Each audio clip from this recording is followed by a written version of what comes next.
Kemi sërish në studio, Kryeministri Edi Rama ndoj që më tha garancia për drejtësinë dhe për gjithë shqiptarët jam unë, tha Kryeministri Edi Rama.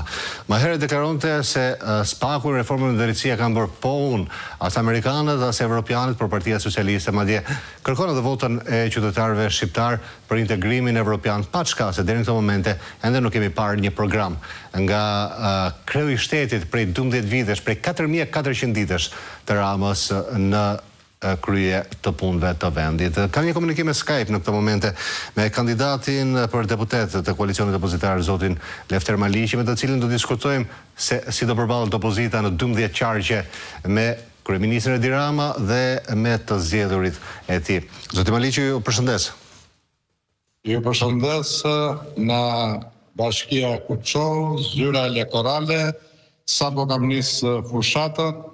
Përballja nuk është me kryeministrin Rama, por është me kryeministrin e Shqipërisë, i cili do marrin goditjen e dur nga socialistët, ndeshën të zhgënjur nga shqiptarët, demokratët dhe opozitarët, dhe po e jap sqarimin në kjo zyrë elektorale, në Kuçova e grabitur me pak vota në 2023 për shkak të mungesës së ulës së komisionerëve numëruesve dhe të fondeve nga KQZ-ja.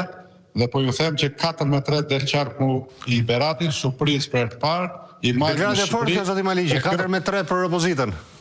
4-3 për të parë, sepse 3 mandate ne i kemi marrë 2009, unë kam qenë kryetari i komunës më të madhe Otlak Berat për Partinë Demokratike, tashëm kanë ndryshuar gjërat, aleanca e madhe me Partinë e Lirisë, me Partinë Demokratike, me çamat prej 25 forca politike, po dhe zhgënjimi total tek qytetarët do bëj të mundur fitoren për herë të parë surprizë në qarkun e Beratit, i cili do të ecin paralel në gjithë Shqipërinë.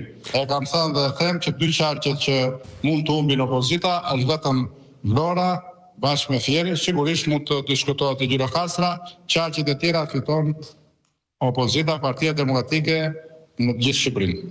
Fieri në humb sepse drejtohen në zonës kryeministri apo për bindjet e tyre dhe është ilçuar si një lloj Stalingradi? Fieri. Por mendoj që në ajo që Fieri gjithmonë ka qenë bastion i majt, dhe mendoj që nuk po them do të jetë një fitore me fjalë e thellë e Partisë Socialiste, por unë mendoj që del 9-7 siç ka dalë në 2009.